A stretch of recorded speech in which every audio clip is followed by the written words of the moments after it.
Previously on The Counter. So welcome back, Shelby. I am so happy to have you here. Tell me a little bit about what you do. I'm the proud head bombshell in charge of the Bombshell Factory, and we train women from backgrounds of poverty to sew contemporary African clothing that we then sell online and in our store in Monrovia. Our jollof rice is ready. Okay, I'm ready. Thank you.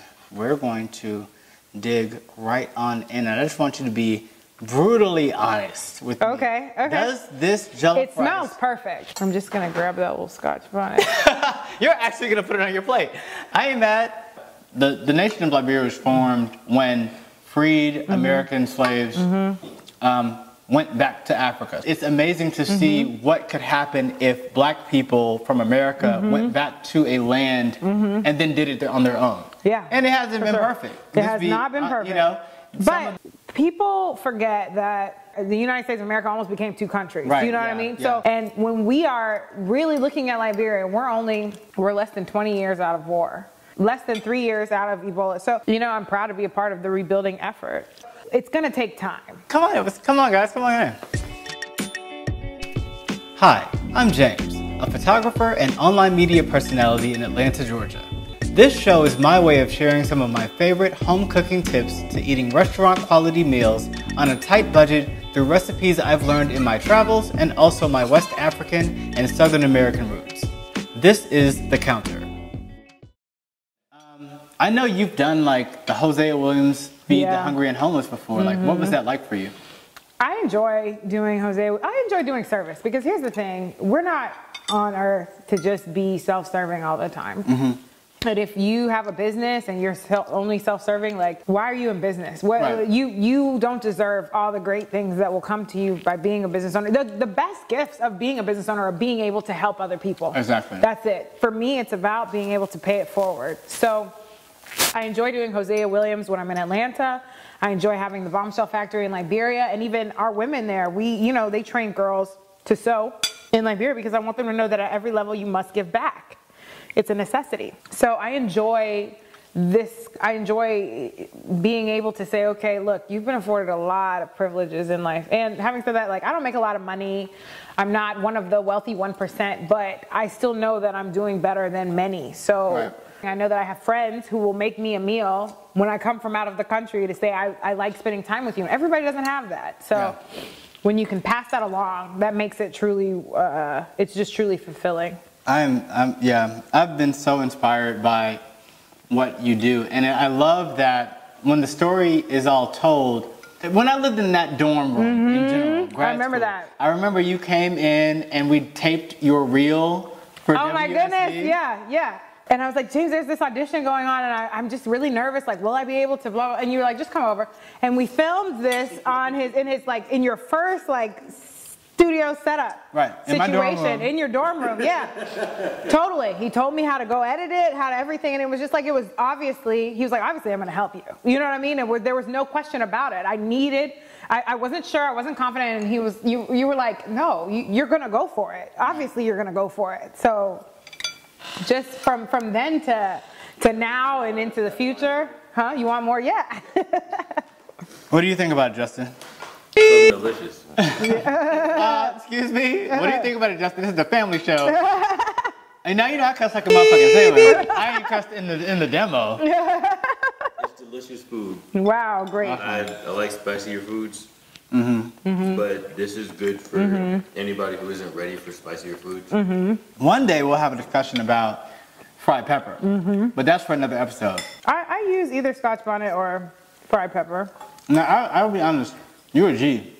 With what? This is the real deal, because like when I eat, I've never sat with a piece of Scotch bonnet on my plate and cut it up into my food before. Never. I've never done that. I might have to try it.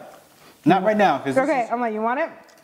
No, definitely. My sinuses are cleared, I'll tell you that. I'm not a spice wuss. Like, I like hot. Yeah. But this is what I want. And the thing about spicy food is that as you're eating it, that the original bites of spice don't go away. Right. So it builds into this, I don't want to say orgasmic, but it really is like an experience of sensation and for sure, because I can't put the pepper with every bite, I'll tell you that for free, because this is a very hot pepper. Yeah. Everything about this is really great. What I love though is it's your own unique jollof rice. Like it does not taste like my mother's. It has the same ingredients and in some ways very different too, but it's still a very good jollof rice. You know what I mean? And that's why I love jollof rice, because it can be so individual. Yeah. Every time that it comes back to Thanksgiving, this is what everybody asks me to make and bring, and even my own family. It's just, it really is, it's the real deal for me. And it's also substantive and filling. And so a lot of just, you know, poorer nations, Liberia, is, what would you say? It's probably, I mean, at one point when I looked at it, it was like probably one of the 3 lowest. We're in the bottom 10 poorest nations in the world. Yeah. Which sucks, because I love Liberia so much. The culture is so rich, but the culture is so rich, and Liberians still enjoy. You know what I mean? Like the beaches, packed. Right. Restaurants, nice middle class trying to form and go do nice things, and a working class is trying to develop there, you know? So if we're in the bottom 10 poorest, like, we gonna be all right. You know what I mean? Like, regardless of government that for me hasn't really lived up to what it should, we're gonna live our lives, we're gonna enjoy our lives, you know what I mean? People who, they make $250 in a month. When their sister graduates from high school, they're still having a party. They're making jollof rice for everybody who wants to come. They're having drinks, they're having beers, they're enjoying. So I enjoy being a Liberian, because it's like, no matter what the statistics say, like when they say 80% of the country is unemployed, somewhere around there is the figure. I don't know anybody who's sitting on their butt. What would you say to someone who might want to follow in your footsteps? Not necessarily on the fashion side, but somebody who wants to be a business owner, wants to be a boss, but needs to have an understanding that success isn't necessarily just about the bottom line. It's about... Yeah. You know, it's been very challenging, because when Donald Trump was running for president, I always was like, there's no space for self-serving businesses, or we'll have a world full of Donald Trumps. And for him to actually become president, like, it kind of negates the whole thing, because I think President of the United States of America is one of like the most successful positions that you can, that's the most successful end goal. But look at the quality of our world because of it. We're fighting with each other. We're building walls against people who gave us guacamole. Like, it doesn't make sense. Do you know what I mean? There's so many things about it that are taco trucks on every corner. Exactly. I wanted the taco trucks on every corner. That's what I wanted. I still want the taco trucks on every corner. You know, So I think that there's really no, you look at the quality of the world and the things that you would want to see done differently, and you have to go every day, like, how can I help get us to that point? You really have to think about it every single day. How can I help get us to what I would rather, the environment I would rather live in, the society I would rather exist and help build? It's not one where I can even afford to have a self-serving business. Right. I'm with you on that. I don't think there's space for that, especially in what we do now. Over the last 2 years, there was just this, we were watching it all unfold. We were watching Donald Trump come down on an escalator and say these things about women or about rape. I just remember, it's like, we looked at all the stuff that was happening, as it was happening, and Hillary, try as she might, because of all the forces that we've allowed to grow. You know what I mean? We allowed the repealing of the Voting Rights Act. We allowed the gerrymandering and all these things that have contributed to, we allowed cross-check. We allowed all these things that let this happen. And then all these people sat on the side to let it happen. And it's crazy, because I think we all looked for the results in 2016 to be that Hillary's elected.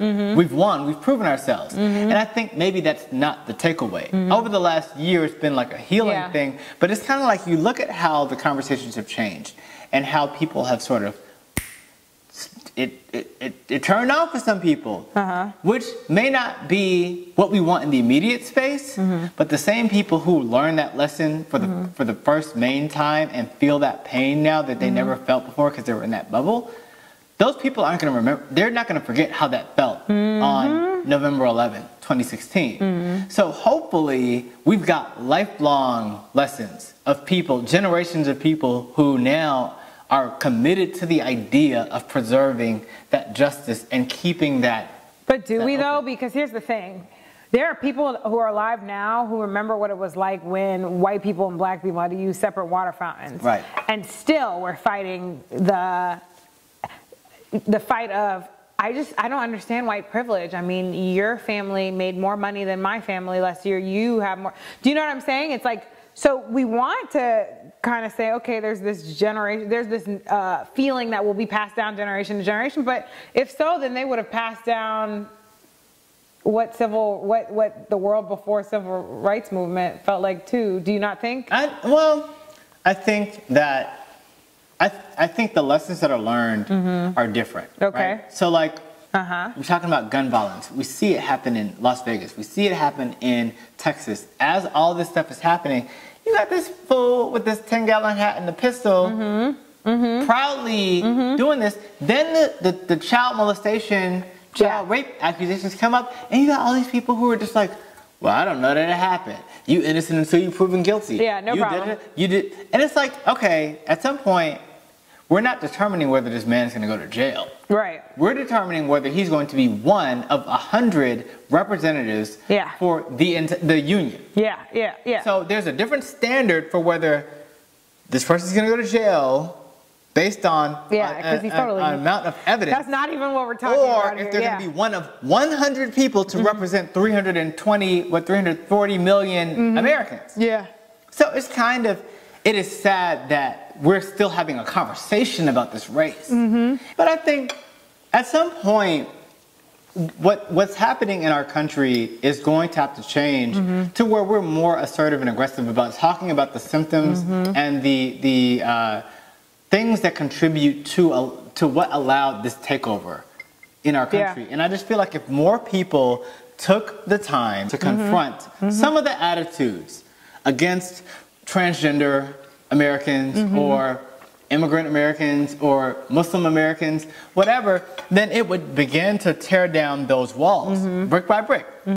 If Caitlyn Jenner is no longer Bruce Jenner and is now Caitlyn Jenner, call her and be done with it. It's she. And it's why would it bother you to allow someone to be she? How does that bother you? What does that take away from you? So I'm so glad we're out of for now, we're out of the culture of the bathroom bills. You know what I mean? Where it's like all this bathroom bill stuff was such a distraction from the real issues. And now we're here.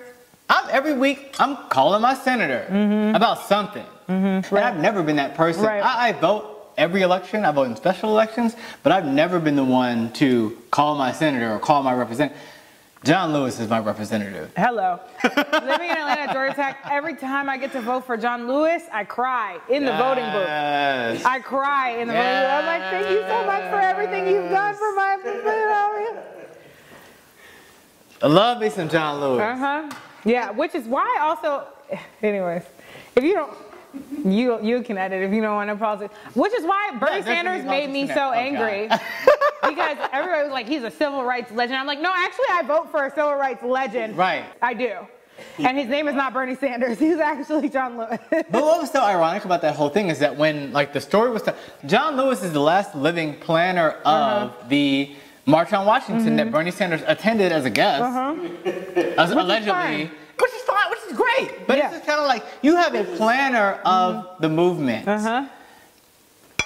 saying... I was on the stage. I ain't see you, Pam. Like, what's up? And then you got all your legions now attacking John Lewis, calling him a sellout, calling him all this stuff. And I was just like, for me, I was open to a Bernie Sanders conversation. I liked the ideas and the energy that he brought. But at some point, when they started attacking John Lewis, I realized that energy was very much something different. That didn't appeal to me and was not welcoming to me. So then I just... It was over. It was done. That one was over for me, and also because for me the gun control conversation is very real. So I understand that in Vermont they hunt, but at the same time, once people start using guns to shoot up churches, which has happened more times in my recent history than I care to acknowledge, you can't be in the NRA's pocket and get my vote.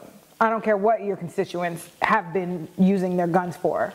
Right. It doesn't work for me. It's this whole culture that is white, where they provide cover for nonsense. Yeah, And exactly. it's They're just like, kinda well, the reason he did, I can't. No, I own guns. I got knives. I keep a knife by the door. I have no issue with that. But it's just, again, I had to go through a process. Right. They got my fingerprints down at APD. They got everything. And we, you know, we know what it is. But some people are walking into these stores, pawn shops, gun shows, trade shows, and just collecting these No background. things, no background check, no nothing, and then you now have this. It's feeding into what allows for Las Vegas, what allows for me, Charleston. Texas. I still cry over Charleston.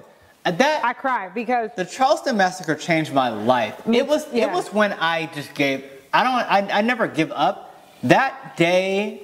You wanted to. I remember when I woke up, it was all over the news, and the story was just so sad. I have not been so broken like that and just profoundly sad since any other story in the news. And there's no willingness to try and talk about it. They don't even start the conversation or be like, okay, I understand that you're hurting. Let us talk about, no, there's none. It's too soon to, what? When I think about Charleston, especially, because I feel like through history in America, unfortunately, white Christians have used Christianity in order to do with black people whatever they've wanted to do. They use Christianity to carry it to Africa in order to be able to tame us and enslave us in America. And then that was the only time we were able to get together on Sundays during slavery in order to worship white Jesus, unfortunately. We had our churches after, emancipation. Watch night is a black Christian invention. Like, do you know what I mean? That came from black Christianity. Then whenever they thought we were getting too out of control, they bombed the churches and killed the 4 little girls. Or they in recent history, walk into the church and shoot us when they want to start a race war. So my issue is just that you can't say that it's not part of trying to tame black people. Because throughout history, we've seen that that's exactly what it's been used for. And that's what the 2016 election was a referendum on freedom. It was who defines who gets to be free. And if you don't look like this, if you look like this, if you don't look like this, you don't get it anymore. We're going to take it away from you for 4 years. We're going to put you on suspension. And there were so many people on the sidelines who let it happen. And some of them maybe didn't know. But now we're at the point where we're past not knowing. Ignorance is not an excuse. And so we know what the game is. These are the conversations that are going to happen. I have a black Republican uncle. See, I can't do it. From Florida. Who I'm like, you're an anomaly of life for me, and it's so interesting when Donald Trump was doing everything and we would reach out to him, like, what do you think about this? Like, grab her by the pussy. When that happened, and he was like, oh, it's locker room talk. You really can do, you have a wife, you have several sisters, several nieces, you had a mother. And if somebody said this is their locker room talk, that's acceptable to you. So my issue is that people see all of this craziness and they're just so willing to accept what they want to accept. I mean, I don't understand when it became okay to abuse me, to shoot me, to violate me in my personal spaces. And that's something that could be explained away. We feel like America is this great, untouchable country. And what I want everybody to know is that now we have proven that we are not that. We are not. We are completely fallible. But like Hollywood and Weinstein and all these scandals are coming up, I think it took me a long time just as a man to understand the seriousness of sexual assault and rape and just the violating women. What have you thought about that? For me, I had a situation with sexual assault with an ex-boyfriend. Really? Of mine. Yeah. And when I confronted, I told a friend of mine, and her response was, well, he really loves you. So I think that was just a way that he a woman defending him. So I talked to another friend about it, and the responses from women now were like, oh, well, just let it go, or just move past it, or don't bring your family into it, or whatever. But I was depressed, sincerely, because as a business owner, somebody who's well educated, you don't feel like these things can happen to you. So finally, you know, we did a sit down and he apologized, and I thought we were able to move on. But then he did a thing where he went around and kind of talked to people who he felt like I probably talked to. Really? And so instead of just leaving it at the apology and allowing me the space to heal, he went back and tried to repair his reputation with people who I had confided in. So my issue with men is they don't, and the whole Me Too and everything like that is when I bring it up to you and I'm still going places and he's still invited to the cookout or he's still invited to the, you guys actually don't care. You know what I mean? And by you guys, I mean men, women, adults, peers, everybody who says, oh gosh, sexual assault is a terrible, horrible thing. They still look for excuses or ways to sweep it under the rug and keep moving and act like it didn't happen. Oh my God. So I'm not even, when I think about it, I'm just like, you know, how real is this? I'm waiting to see how much people will actually change for the better. And how many people will actually care. Wow. Not just the tweets. I never knew that had happened. I'm sorry. Yeah, I mean, you know, something has happened to everyone. Right. So, you know, I know that something has happened to everyone. So I'm fortunate enough that I have my company and I have my family and I have my friends and I have great things that I can move forward towards. But, you know, I think about the women in my factory who, if I tell them they've done something wrong, they get very, very scared. And they can start to cry and be in fear that they'll lose their job. Right? And that's because people have been so harsh and mean over time that they feel like any person of power, and especially in a patriarchal society like Liberia, they're scared that they will not have their livelihood from making mistakes. So I know that people have had worse situations than me. And it's not that it's a comparative thing, but I'm glad that I'm strong enough to say, okay, just move forward. Right. You know, because every woman does not have the opportunity to, every woman doesn't feel strong enough to be able to keep moving. And you have the grace to move forward. Yeah. Like, you know, like you were, I mean, it's tough because when you grow up in a different part of the world, and it goes back to what you were saying, like all these Americans who wanted this revolution and they wanted this. I'm like, this ain't what you want. Like, you don't want what comes with the reality of what it's like outside of this bubble. Like, growing up in Liberia, I know what it's like to not have power for a span of time. And I know that sounds trivial when you boil it down, but like, you know, we look at the things that are happening in our cities, you know, just not having access to clean water, different things that happen. Those are things that are prevalent and consistent in Liberia and in many other parts of the world. And we just see it as it's a privileged position, but we just see it as we take it for granted. And then when it comes to actually choosing to protect those things for everybody, you got all these people who just opt out. And for the life of me, I don't understand it. And I just try to use what I can to try to get people to not do that, to try to get people to lean in, lean forward, and not opt out. It's really easy to kind of go and just kind of let it slide, but it's like this stuff is going to catch up to all of us. It is not. You think you're safe, you think you're comfortable, or you're happy, or you're okay, but at the end of the day, we share all of this. And so it just, I mean, there is really no escaping the reality. And I think for the longest, the United States has always been this alternate reality. And now we're realizing we're a real country. we're in this with everybody else.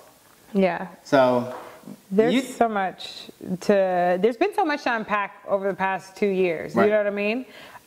Because you know, when it started with Bill Cosby too, that was like the saddest thing for me, because it's like, it's Bill Cosby.